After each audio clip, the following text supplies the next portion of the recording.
so simple and relevant of a concept can be found in the comment section of a video I made called "I do not have a receding hairline.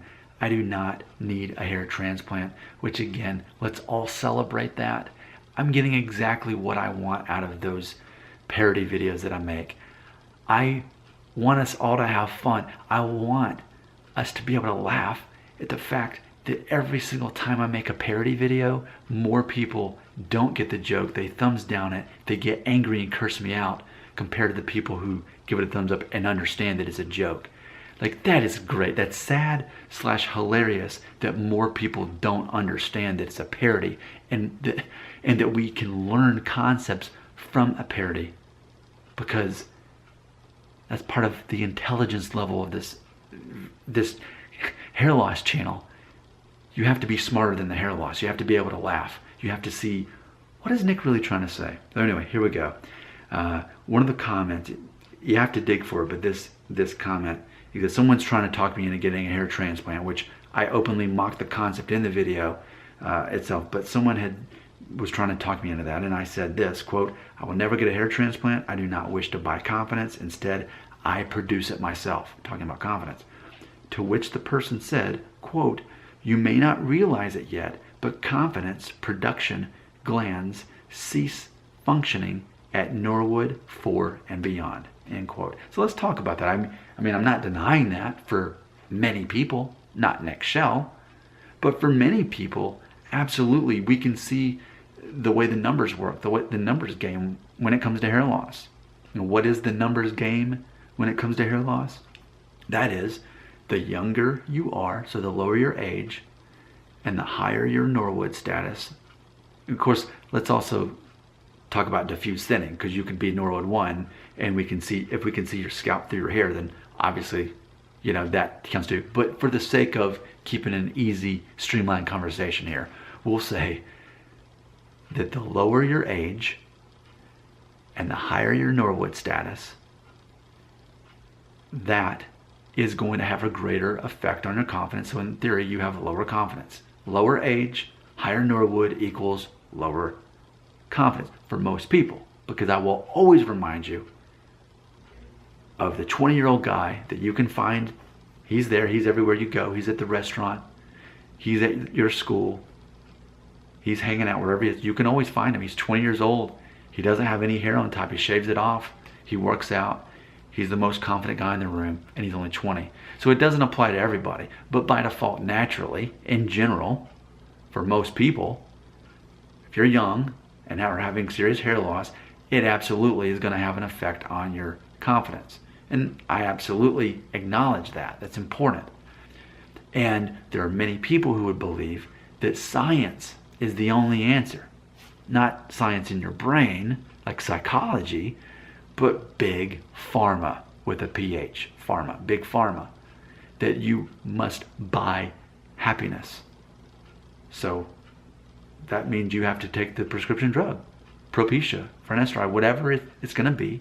Or you can also buy happiness in the form of a hair transplant. You can go to Turkey and get the best deal on it, is what people are saying in the comment section. So maybe, I don't know. Some people believe you have to buy happiness. And then there's people like Nick Shell. And see, that's the thing. A lot of people hate my channel, yet they keep watching it and hating videos and leaving angry comments and cursing me out. But ultimately, I get just as many people who go through the effort and say, "Nick, you've actually really helped me with this thing. You've really helped me realize that it is all in your head, and you can overcome it that way for free, or maybe by watching several of my videos, but for free, instead of having to go buy happiness," which I still struggle to believe that people who already have identity issues and confidence issues, that they're going to be happy when they get those, take the drugs or take the hair transplant, and that's assuming that it works and is effective. I think for a lot of people, all they're doing is just putting a mask over the actual issue. So I just think that we need to acknowledge that there's definitely a correlation between age and Norwood status. But I think the thing that links them together, like I mentioned a moment ago, Why is it that there's always the 20-year-old guy, Norwood 5, that shaves his head and is the most confident guy in the room that still dates very attractive girls? Meanwhile, the guys who are freaking out about Norwood 1 are too afraid and focused on that they could never ask a girl like that out and have the confidence that girl wants to see in the first place, right? Why? What's the difference? What's the difference between those two 20-year-old guys? One who actually has lost most of hair and the other who's just freaking out that he will. What's the difference? Well, we can easily summarize it to say confidence, but why? Why? How do we really get to the fundamentals of confidence? And I'm going to tell you that it all has to do with what I call emotional intelligence, which often happens by default as you mature, which is, and one of my favorite comments, classic comment that I get is, Nick, how can you have a hair loss channel when you still have most of your hair, especially for a 37-year-old guy? How can you're kind of a hypocrite, Nick. That's kind of the reason one of the reasons I don't like you is because you still have a lot more hair than most people watching your channel, and you're pushing 40 at this point. You're like 37 and a half at this point. But see, that's the thing. That's the magic of this channel. Because I have lived through my mid-30s, I know things that most of you don't know, and you can't know yet. So that's the advantage of watching my videos. The whole point is this, and I was actually at work telling a guy, he just turned 30, and I was telling him, I said, you know what, turning 30, not a bad thing at all. But I'll tell you this, turning 30 begins a chapter in your life in which in your 30s as a man, here's the main thing you take away from your 30s, and you learn by living it. Because by that point, you've faced so much rejection in your life. You've been told no so many times. You've learned what you're good at. You've learned what you're not. You've learned to build your identity on those things. And what happens around 35, is what happened for me, is I realized, man, no matter what anyone else says to me, thinks about me, does to me, I always get to have the decision on whether that affects me negatively. And guys that are young typically haven't grasped that concept, that it's a breaker switch that you can turn off and think, well, I don't have to be offended by that or hurt my feelings. That's not even masculine. And that's one of the reasons why I like embracing masculinity, because one of the things about being masculine is you're not so sensitive and hurt by everything anyone says all the time.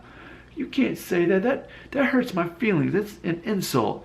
Man, you're questioning what I think. That's not true. That's not right. And that's, so that's why I would say, if you're in charge of your own emotions, you're not worried about people, even this, disrespecting you. We can say hurt feelings, we can say insulted, we can even say disrespecting. But I'm not worried about people disrespecting me. If I was the kind of person who was worried about that, I would be worried about every other comment that I get in my video, in the videos that I do in the comment section. So I'm not worried about being disrespected, hurt feelings, insulted, because no one can do that to me, because that's my decision to make for myself. But the problem is, going back to the 20-year-olds that are the one guy who's barely Norwood 1, compared him to the guy who's Norwood 5, and the Norwood 5 guy is getting all the girls, and he's the most confident guy in the room, and the Norwood 1 guy is freaking out. The main difference between those two guys, we could say it's confidence, but it's ultimately that the guy who has less hair understands that his emotions are not controlled by other people, what other people say, think, or do to him. He manages his own emotions, and the more you can manage your own emotions and be the exclusive person who handles how you feel based on what other people do, and when you take complete control of that, by default, what's going to happen? You're going to be more confident. And this is a lesson that you can only learn by living it out through your 30s by age 35. And I'm, 2.5 years past that point. And that's why I love sharing this message with people who are willing to watch a 10-minute video where I get to that part of the video. Because either you live it or you have to depend on someone who understands it to share with you. So yes, there is a relationship between age and Norwood status. But ultimately, the monkey wrench in this whole thing is confidence. And you can't be a confident guy if you're letting other people emotionally control you. Okay? Closing thought. One of my characters that I play on my channel is Naughty Nick. And Naughty Nick likes to say to people, I rule you. I control your emotions. And that's true. As a fictional character, when I play Naughty Nick, I upset people. They get angry with me and they curse me out and give me thumbs down. I'm not even a real person and I'm playing a part. But still, even in my character, I'm right to a certain degree. I do rule them. I do control their emotions. And that's the worst thing they have going for them. And that's the very thing that they need to switch around the quickest. So even in those parodies, I'm still teaching them something. But most people are too caught up in their own world to understand that there's a lot of truth in that. That if, as a fictional character, I can say, I rule you. And it's true. I control their emotions. And they let everyone else control their emotions, thinking that that will work the same on me. But it doesn't. Not because I still have this much hair for a 37-year-old guy, but because emotionally, I'm more intelligent. And I'm inviting them to become that way, but they don't want to hear it. They want to tell me, go to Turkey and get a hair transplant immediately or start taking Propecia, because that's the world they live in. Which brings me back to one of my favorite things to say. Anything you believe about hair loss is true in your own mind.